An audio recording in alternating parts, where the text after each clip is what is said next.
The last section on this web page is the convert temperature section.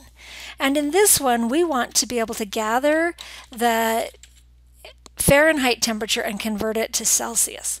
So I'm going to use an input element, and again I want it to be a text box, and I want to set its ID equal to something that's unique. So I'm just going to call this Fahrenheit. I'm just going to abbreviate it, and then I'm going to put a label to let the user know what in fact I want them to do. Enter the temperature in Fahrenheit. And I want to connect this label to that input box. So I'm going to use for and type in the ID value. I'm going to want to print this out, so I'm going to use an empty heading 3. And I'm going to create this as the temperature message. So I'm going to call it temperature message. And then I'm going to need a button to call the function, which I don't know what it is, but convert, I know what I want to say on it, temperature. Now that I've got everything added in the HTML, I'm going to go into the JavaScript and make something happen. First, let's look and see what our HTML looks like. And that looks like what I'm expecting. I'm going to convert temperature, I'm going to write the temperature there, and then finally the button. So keyword function, convert, parentheses, and then inside here I'm going to need the Fahrenheit temperature. I'm going to want the Celsius temperature, and the temperature I can get right from the document for what the user entered. So I get element by ID, and that ID was FAHR, and I'm getting the value and storing it in that variable. Now I need to compute the Celsius temperature, and now so I need more of a formula. I need Fahrenheit, or temperature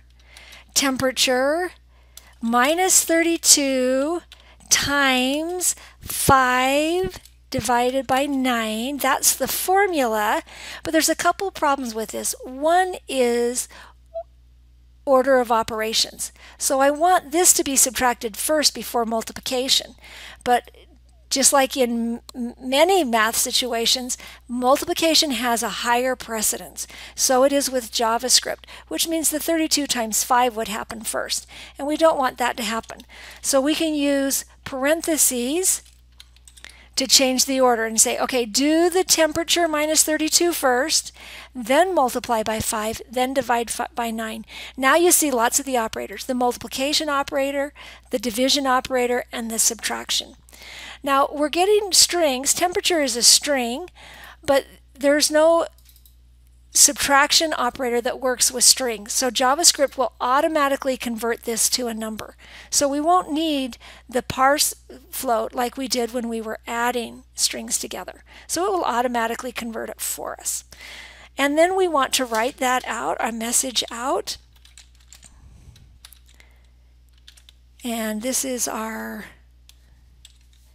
do we have a message place? Let's go see. Yep, temperature message dot inner HTML. And here we can write whatever we want. Let's write temperature. So this is the degree they entered. So that's 59 or whatever they enter plus, I kind of like to put words in there so they make sense to me, plus, so 59 degrees Fahrenheit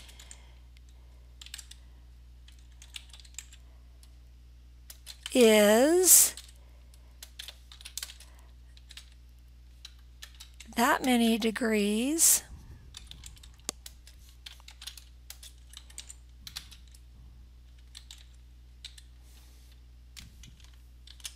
All right, let's see. Now we've got this function. Oops, convert, add the T. And then I want to go over here and in the button, I want to call it on click. And remember to put the parentheses. So it's calling a function. Now I refresh and I put something in here. So 100 degrees, what is 100 degrees Fahrenheit? And here I have an error.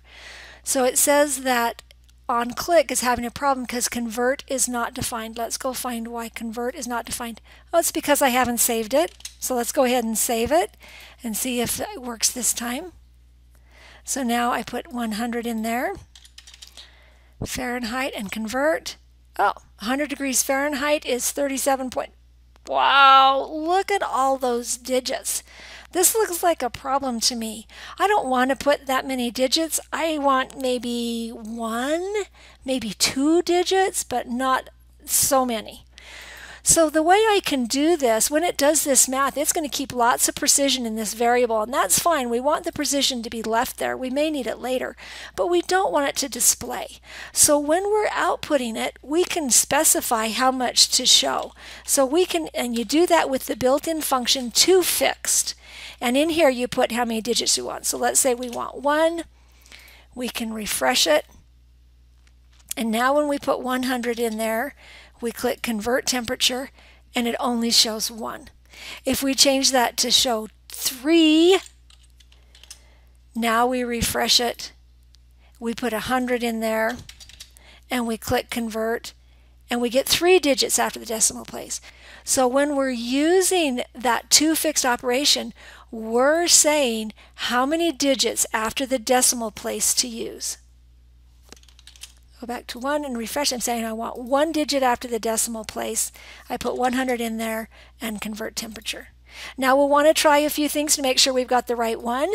So I know that if it's 212 in Fahrenheit, it should be 100 in Celsius, so that worked. I know if it's freezing in Fahrenheit, that should be 0 in Celsius. So it looks like our numbers are working well. And you could do more numbers and test them with a converter and just to make sure we've got the formula correct.